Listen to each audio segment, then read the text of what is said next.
Here, we're thrilled. So it's my pleasure to welcome you back from lunch. We have some national speakers here to help us dig in, and I'll turn it back over to Stephanie Levin from the Learning Policy Institute. She's going to moderate the panel, and how about if I just give you the mic?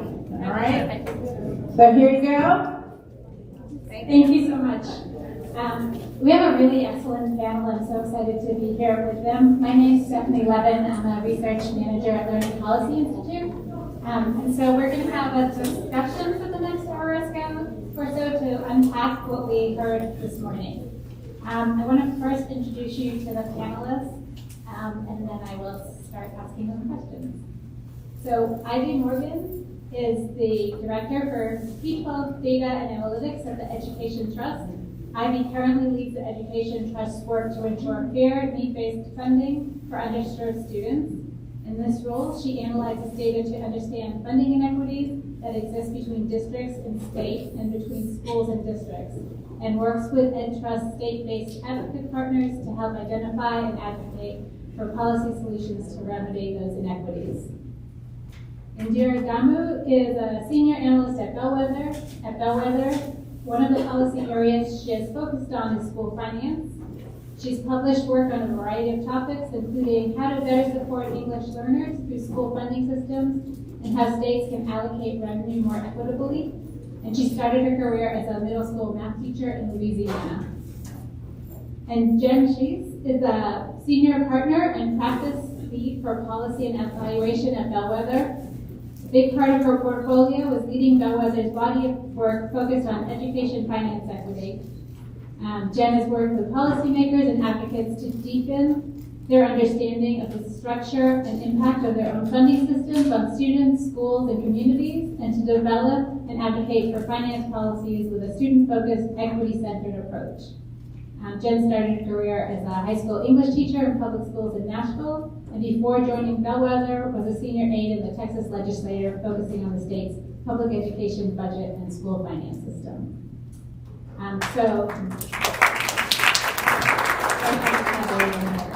So I'll start with some questions, and then we'll leave time for the audience to participate as well.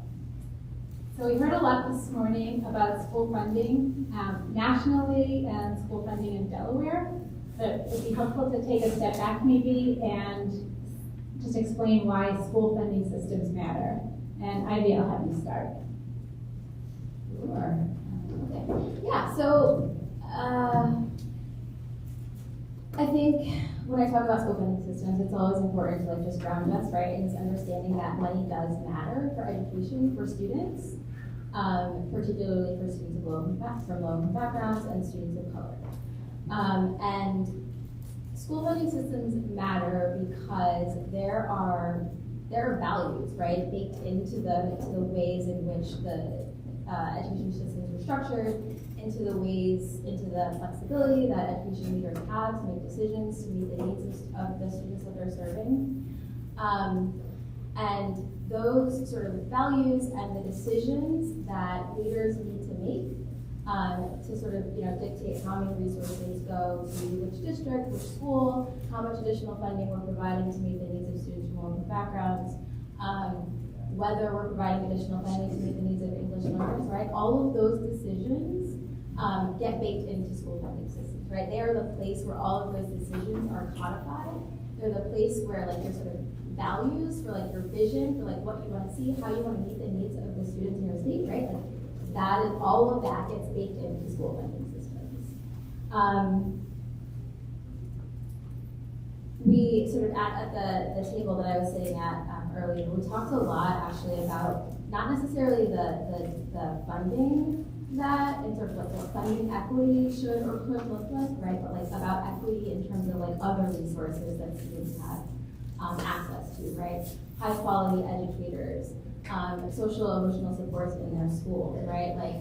Rigorous academic content, right? All of those resources matter tremendously, right? Those are the things that matter for students' experiences, but we need money to buy all those things. And the way that the system is structured, the extent to which the system provides additional dollars to make that happen, the extent to which the system provides the flexibility for school district leaders to say, in my community, we need to provide more social workers in our school to meet the needs of our students, and allow another district leader to instead say that we need to provide more professional development for our educators, right? Like that flexibility, that whether that exists, that is also a factor of the school funding system. Thank you so much. So earlier, Drew and Mike articulated some guiding principles about school funding systems. They spoke about equity and adequacy and wealth neutrality. So Jen, I'm going to ask you, what are the characteristics of school funding systems that are aligned with these principles? Thanks. Yeah, and I'm glad to be here with all of you today. So, I think adequacy is a pretty simple concept. Is there enough money in the system to fund our goals? But I'm glad that Ivy brought up values, because I think that's where you start. As you think about these things, is what are the values that are driving the outcomes that we want to see? And then you design the system that gets you to that place. The principles that are reflected in a high-functioning system are the ones that Drew outlined. Is it adequate? Is it equitable? But what do we mean by that? What do we mean by equitable? From my perspective, that means that the money is following student needs. So we're looking at where students' educational needs require additional resources. We know from research that low-income students, that English learners, that students with disabilities all require additional resources. And I'm preaching to the choir here, I know. But we need a system that is responsive to those things. I think another thing that has come up in a few different ways today is change and adaptability to change. We heard about, an influx of English learners in the Woodbridge district. That population has shifted. Ms. Lockwood talked about how much has changed in her classroom over the past several years. I think the one thing that is constant in education is change. We're seeing shifts in demographics. We're seeing changes in student needs. And we need systems that are adaptive and responsive to those changes that really anchor on students. What are the characteristics of the students? What are the characteristics of communities that are driving educational change, and have the funding system respond to that, not requiring an act of the legislature every time there's a shift, but something that actually changes with the population, with the community, and with the needs of students. Thank you. So, Vera, I'm going to change to you. Could you talk a little bit about how a school funding system might influence the outcomes for historically marginalized students? So I think it depends on what we mean when we say marginalized students, because I think one thing to remember, which I'm sure I'm preaching to the choir here, is that marginalized students are not a monolith, and that every student has very unique needs, and a funding formula should represent what those unique needs are. So my research is focused on English learners, so I'll speak about that. So a few months ago, we released a report on school funding systems and ELs, and there were a couple of things that I would note for how funding systems should treat ELs, with the caveat that a lot of them don't treat them this way. So the number one thing is that English learners are not a monolith. So English learners who are, for example, recently arrived from another country are going to have very different learning needs than someone who's been here in the country for a long time. An older EL student is going to have different learning needs than a younger EL student. And so any funding system needs to account for that. So if you recall earlier on in the day, we talked about this system of weights. So it's where you give more money to students based on specific needs. So there are a few states that actually give money to ELs based on the category of ELs they are. So if you are a recently arrived EL, you actually get more money from the state. If you're an older EL, you get different levels of funding than if you are an EL in elementary or middle school. And so having a sort of tiered system of funding is really important, because it's the recognition that every student has very different needs. I think the other thing to mention, we had a really good discussion at our table about family engagement and what that looks like, and it's especially true of ELs, how we're engaging with families and how does the funding system actually reflect how we're engaging with families is also huge.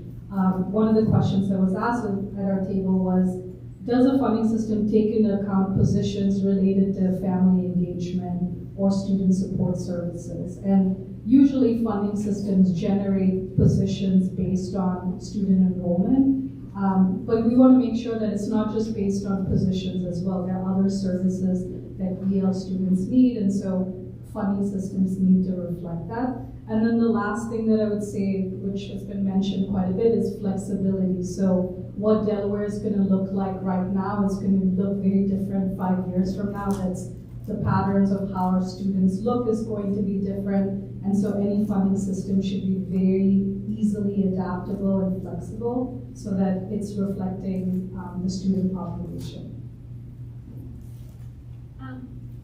Ivy, can you talk about what has been the impetus for other states changing their funding formulas? So let's see. I think there are a number of ways that sort of start the process for states to change their funding systems, right? There are, and I think Jen can probably speak much better to this than I can, but sometimes there are lawsuits, right? Like we're seeing here. Sometimes, state leaders just wake up one day and decide that they want to change their funding formula, like we saw in Tennessee last year. I think, and there are probably sort of other ways, right? But from my perspective, the thing that we are focused on most is making sure that the advocate community in those places are prepared to engage in those conversations. Sort of have the basic knowledge of how school funding systems work and what the policy priorities are, right? Like the extent to which it is adequate, the extent to which it is equitable, what the priorities that state leaders are considering when they decide what equity focus they want to take. It's really making sure that we've got the data available that helps us understand what inequities exist. And we've got the sort of like policy recommendations, solutions to sort of map back to the problems that have been identified in the data to really push for sort of strong data focused recommendations. Can I jump in for this? So last month, our organization actually released a report where we looked at 6 states that enacted funding reform over the last decade. So Maryland and Connecticut are 2 of the states that enacted reform over the last couple of years. And there were actually 5 factors that we saw that were common across all those 6 states. And I will say that as I list those 6 of those factors, you'll see how similar they are to what's happening in Delaware right now. So the first one is coalition. So having a group of advocates who come together to say the current funding system is not working for us and we want it to change. You might not agree on what the change is, but everyone agrees that the current system isn't working. So this convening, for example, is a great example of a coalition. So that's the first factor. The second one is some sort of external research from a third party or a researcher that shows the inequities in your current funding system. Again, we had a presentation from AIR earlier in the morning about a report they're going to be releasing at the end of the year. Again, we see a similarity with Delaware there. The third one is having a political champion. In the state, it's usually an elected official like a governor or someone in the state senate, but some elected official, or in some cases not an elected official like a secretary of education, who really champions funding and thinks that it should be a priority. I know Delaware has a gubernatorial election coming up next year, and so also thinking about all of you in this room and how you can think about how do you push whoever the next governor is to make education funding a priority. That's the third factor. The fourth one is financial conditions in the state. Most of the states that enacted funding reform in the last decade had a budget surplus. It's much easier to make decisions, not all the time, but a lot of the times it's easier to make decisions when there's a budget surplus. We know that Delaware does have a budget surplus. It might not feel like a lot, but it is a significant amount of money, so that's also another factor that Delaware has in common with those states. And then court decisions. So usually litigation is the way that states enact funding reform. In most of the states that did it over the last decade, it was because there was some court decision that mandated it. And in Delaware, that's a big part of the reason we're here as well. So as I listed out those factors, you can see how a lot of them map onto Delaware pretty perfectly, and it shows that there is momentum and there's a window here that people can take opportunity with. Yes. So you mentioned Maryland. One of the things that I found most fascinating, sort of when I started working in this space, one of the first things that we did was help advocates in the state of Maryland to push forward the blueprint bill, which is drastically changed their education system and the way that they fund schools. The state has a requirement to review the way that it funds its schools every 10 generation or so. And I think that's particularly unique that there is a requirement, right, in the law, in the state's law, that says, okay, we have to take a step back. We have to reevaluate the extent to which our funding systems meet the needs of students and align with their values. Jen, do you have any other examples? Of catalysts for change, or what's sort of Catalysts prompted for other change. states? What happened in other states, and Yeah. then what happened as a result of the changes? Yeah, I mean, I think we've touched on several of them, and certainly litigation plays a big role. Sometimes it's not even having a lawsuit, though; it's just the specter of the potential of a lawsuit that occasionally will be motivating enough for a legislature to want to get ahead of that.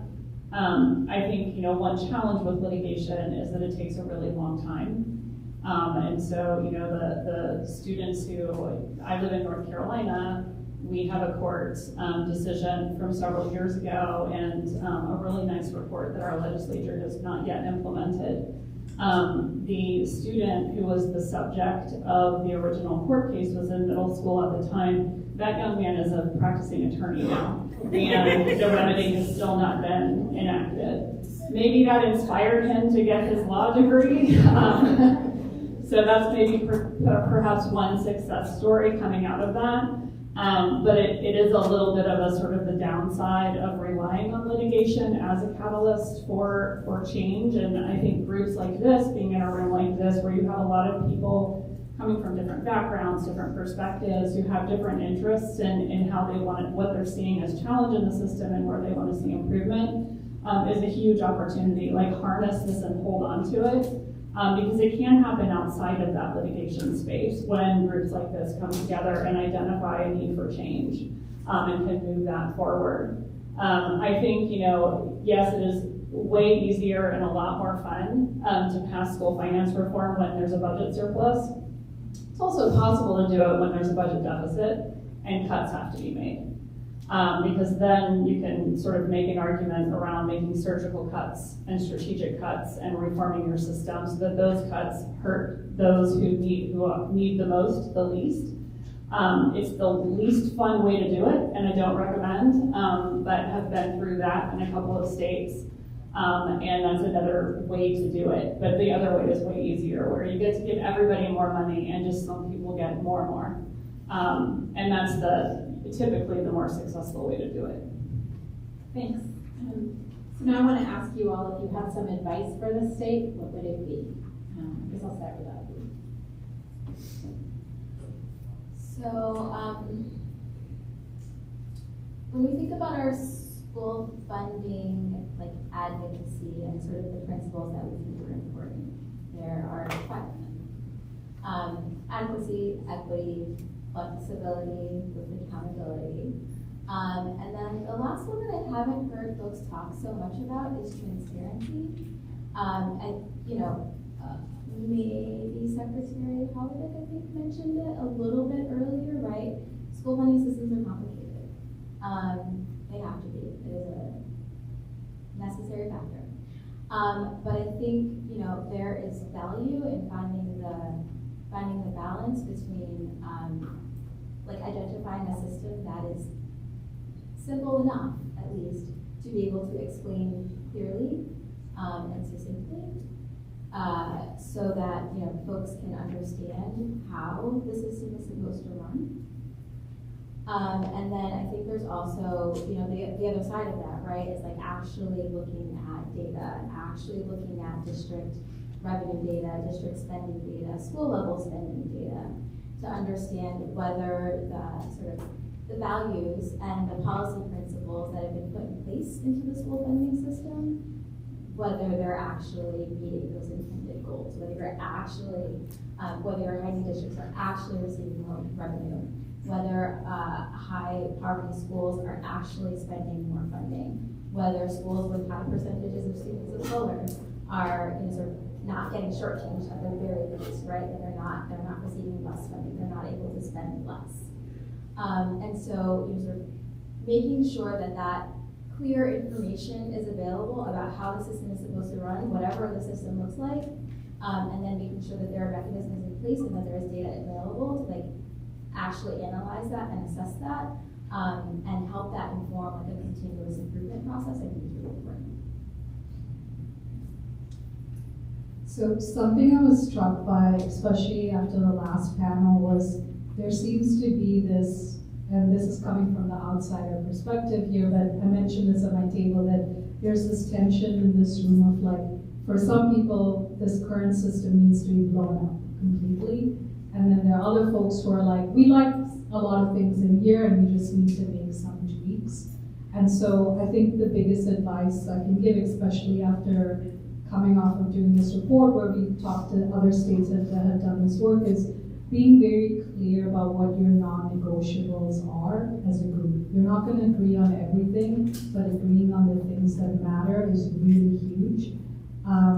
And so I think that's the biggest advice I can give, especially after seeing this happen in other states. And I think the second piece of advice related to this is, it's okay if you don't get everything you want in one swoop. That's rarely how funding works. And so using an opportunity to think about the implementation as another way to get what you want. I mentioned this on my table too, that 25% of the work is just getting the actual funding, new funding formula in place, if that's what ends up happening. The rest, 75%, is actually implementation. It's sometimes the boring stuff, the rulemaking things, thinking about how does this actually impact districts and schools on a daily basis. And so even if you're not able to come to consensus or get all the wins you wanted the first time, using implementation phases, a way to get what you want, is another big piece of advice that I would give. It's a real disadvantage to going last on this panel. Is what she said and what she said. Yes. I will just build a little bit on Indira's points about implementation, because I think there are a couple pieces to that. There, particularly, if you all do take a pretty dramatic structural change to your formula. I think we've heard a couple times that the formula you have in place now has been in place since before World War II. That feels pretty entrenched in sort of people's mindsets and the way business has been done. In schools in Delaware for a long time, and that's going to be a learning curve, and it's going to be frightening for some folks to potentially embrace that level of change. And on the implementation side, yes, there's the rulemaking piece of it, which really defines what the law would look like on the ground for districts and for charter schools. But there's also the capacity building piece, and that can start right now, starting to think more flexibly about what would we do if we had more flexibility around our funding, if we weren't sort of hamstrung by the rules that are handed down to us. How would we think differently about our district level, our charter level, our school level budgets, and start to build those skills and capacity to actually leverage flexibility out of a more flexible, responsive, and adaptive system. You can look to Tennessee, who's doing this work now. They have just switched from a resource-based system, a system that looked much more like Delaware's current system, to a really dramatically different system. And they're in the process now of helping districts and charter leaders understand what that means for them, so that they don't just sort of continue to fall into the same patterns, but actually leverage the new power and the new funding and the new flexibility that they have to serve student needs, so that, you know, all of the things we've been talking about principally around make sure that your money is anchored to student need and that the money is going towards student needs, that money actually is serving those students and those specific needs. And then we just also, you know, reiterate the transparency point that Ivy brought up as well. That's a big benefit of a potential change here, and one that shouldn't be swept under the rug. An understandable system is one that invites a lot more engagement from stakeholders. People understand where the money's supposed to go. They might start asking lots of questions about that, and that's a good thing. We want people to ask those questions and to understand and to look and see, like, these two things don't match, what's happening here. And I would say, you know, part of that is the accountability piece. Felipe, I think you asked the question around, you know, understanding how the funding flows and knowing that the funding that is designated for an English language learner or a low-income student is being spent to serve those students. We can look at the outcomes and start to see those patterns develop. So those are things that will need to be thought about, and you should start thinking about them now. What will those systems and structures and guardrails need to look like when you have the formula system that you want? Thank you. So I want to open it up now to the audience. I don't have a loud voice, so I will try. You guys hear me that? Yeah, fine. Oh, thank you. So this has been so informative on so many different levels, but I'm walking away with so many questions, because one of the things I'm realizing is that we are ready, but we're not ready. And, you know, at our table with Indira, we started talking about family engagement. Those are the people who are going to be impacted by this. What is the plan for that? Because we could put a whole bunch of resources financially and all those other things in the schools, but if the families don't have any buy-in, the students are not going to conform, adhere, and all those things, and we're going to be right back in square one. So while the funding is great, but what does family engagement look like for our families?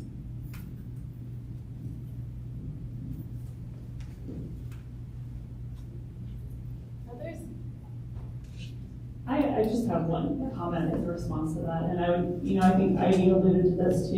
You know, having an equitable, adequate, wealth neutral, flexible, transparent, beautiful formula is a necessary condition for equity, is a necessary condition for success in school systems. It is not the solution. It is what enables the solution. It enables positive family engagement. It enables all of the programming and all of the supports that need to be put in place for students. It is step one. So sorry for the bad news there. But I also think, you know, that a lot of the folks who are working in schools know what to do.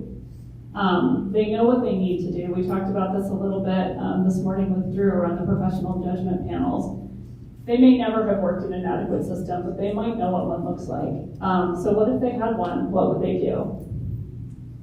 I think what I wanted the room to start thinking about is that there has to be multiple systems in place, not just one track at a time.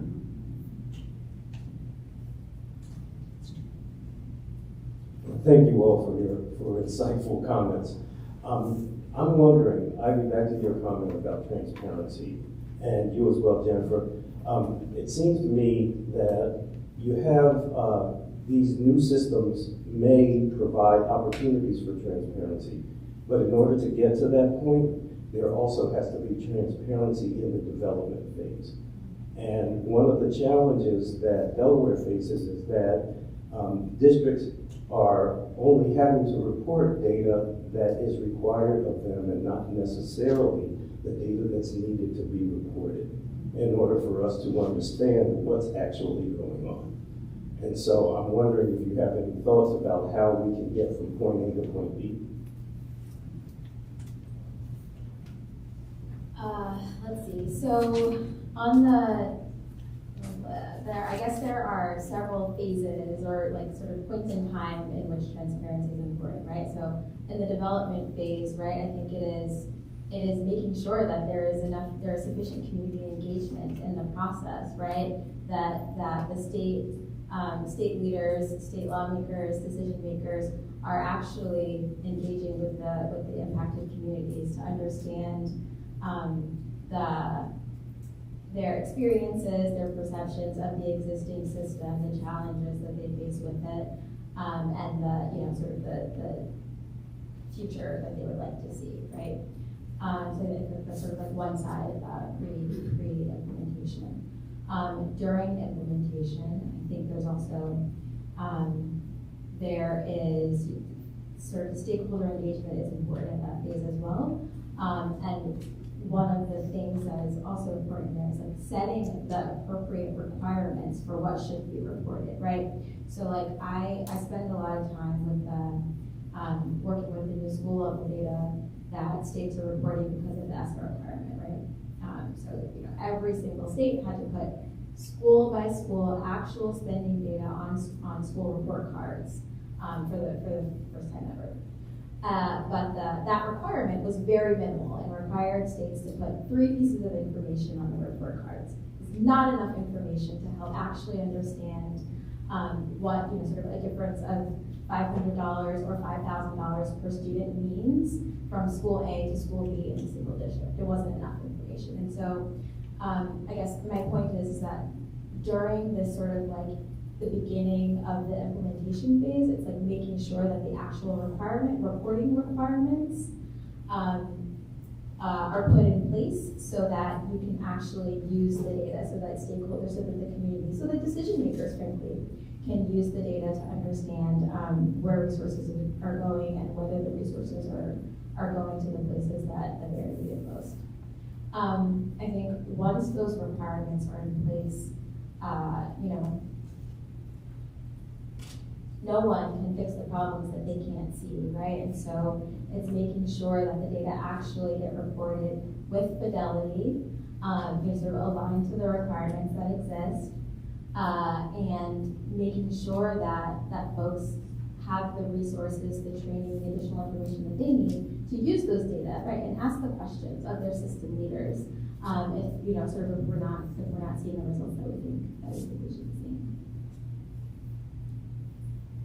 That's great. I don't really have anything to add there, other than that we are awash in data in education. Sometimes it is easier to access those data than other times, and I think to Ivy's point, one real challenge is being able to make sense of data and communicate it out to various stakeholders so that they can actually use those data to inform their own perspectives. And it's a really critical part of this phase of policy development, and it will continue to ratchet up, as Ivy's talking about doing community engagement now, and as the policy ideas are developed, it'll be critically important to be sort of defining the challenges and helping people understand what's the real impact on the ground of these systems in a way that they can access this data, understand them, and use them. But they mostly exist. I work with a lot of different state data systems, and I actually haven't tried to access Delaware, so this is like in no way, like sometimes they're really easy to work with and sometimes they're really opaque, and I have no opinion on whether Delaware system is one or the other. But I think it's a real role for advocates to play in helping to make sense of data and communicate it out in ways that are useful to different stakeholder groups and speak to their interests and speak to the questions that they have. Okay, just add to that flow. I'm over here. I just wanted to, because I think that's a really good question. And I'm thinking if I'm hearing that and I'm like a Heath in a small district and he's wearing 3 hats and I'm or a charter, I'm like, I put data out all the time. Like, what's the most helpful data? And what would you want it to be used for? Because frankly, Rodell, for example, puts out a data sort of book, and we try and present information, and we could help put some information out there. This department of that. Well, what's the information you think would be most helpful, and what would be the purpose of it? Like, what sort of decisions are you hoping the community can make or the state can make in terms of that? So, just wanted to get more clarity because I think there's folks who say, well, we got tons of data. Or I can clarify. Yeah. The area that I'm looking at is disability related, okay? What we don't know, for instance, assistive technology and the use of for disability students. What we don't know is the number of students or the number of cases in which the students have IEPs in which the technology is actually being provided. We don't know that. The state may, or districts may report sometimes the number of IEPs. It would be very difficult to drill down to find out to what extent those IEPs are being fully implemented. Right. And, those kinds of details where you have to be able to drill down in order to understand whether or to what extent the kinds of accommodations that are needed are actually being provided.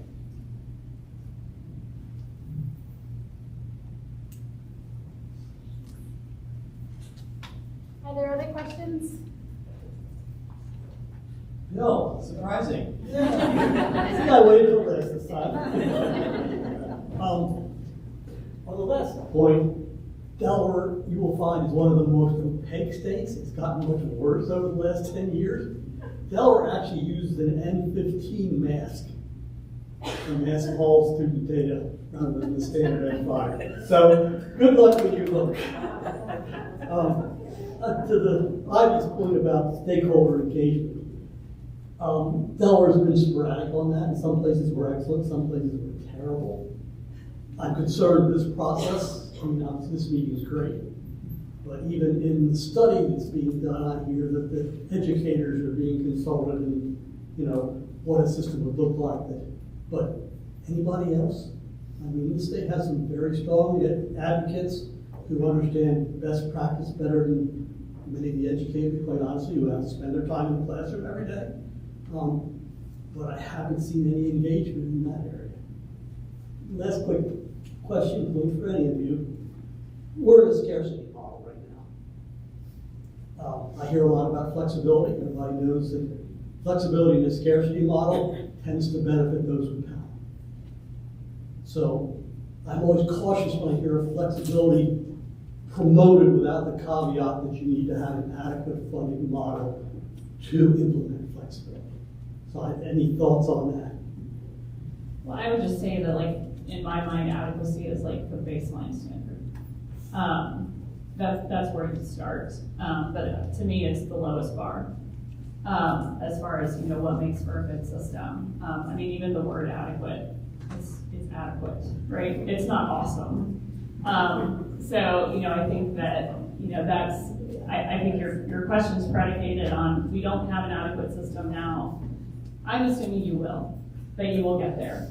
That you will have an adequate system, and then we can think about all these things. But I think the conversation earlier around kind of the trade-offs between flexibility and accountability, it's a good conversation to have. And I do think the flexibility piece is really meant to enable folks who are on the ground closest to students, who understand student needs, to make decisions about how to staff and resource their schools. To best meet those needs, knowing the variability at the community level, at the school level, at the district level, at the charter level, among what individual students may need, what individual communities may benefit from, and what strategies may work. But you're right, the risk is if we're not telling people what to do, they might do something that we wouldn't have told them to do. And I think there's a couple things there. One is, I don't think that anyone goes into education wanting to harm kids. So I will say that first. That I think folks who work in schools are there to do right by students and by children. And we have to remember that. And there have to be safeguards and guardrails because there are bad actors in systems and there are people who don't make great decisions around students, and that's where the accountability piece comes in. And I really would push you to think about those two things in parallel. And I know it's one of the pillars in the North Star for the Vision Commission is accountability. And you have to make sure that both of those things are in place because the flexibility piece doesn't work without the accountability piece. Because those two things have to go hand in hand.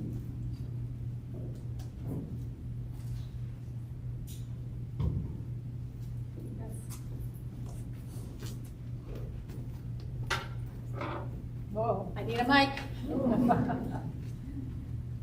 So, terrific discussion. Why don't you join me in thanking our wonderful We're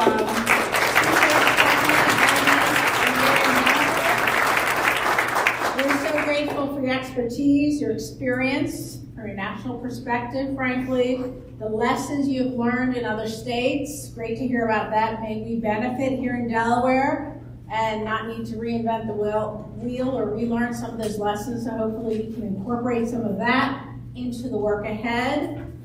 We heard in this last discussion and throughout the day about the need for thoughtful consideration of our values as we move forward in this work, that we need to use data. We know, of course, that there'll be a lot of data used to inform our path and the policy recommendations that will be considered in our state that ARIR will be leading and delivering later this year or early next year. And we are here today to really engage with the community, to learn a lot, so that we can help inform some of those discussions and inform the community, so the stakeholders can engage when those recommendations come out in advance of it and moving forward.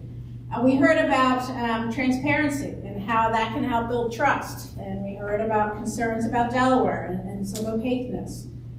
And we heard about the importance of centering on the student, supporting multi-track solutions and resources to support their students. I know I lead health equity, and we need multi-track solutions to address disparities in healthcare, very similar, frankly, to disparities in education.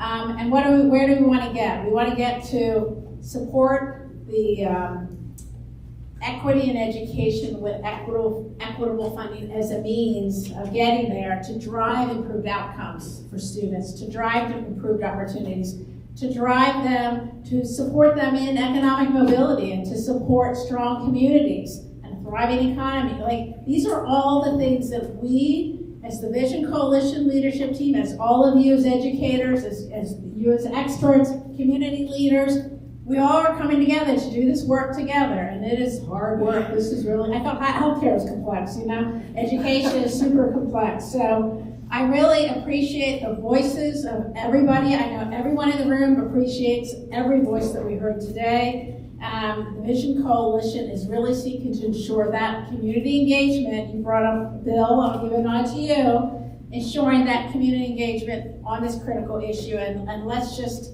keep at it. There'll be more sessions coming up in this series. Keep an eye out for them. There'll be future events. Some will be like this, some will be virtual, but stay engaged in the conversation, and the Vision Coalition will be posting these materials, other reports, and other information on that website likely early next week. The Rodell group has been tremendous in supporting this work, so big shout out to everybody from Rodell, and really grateful that everyone spent a Friday day and almost the whole day, and almost all of you stuck around, so kudos to all of you, and thanks so much for being here. Let's keep up this amazing, amazing work. Take care.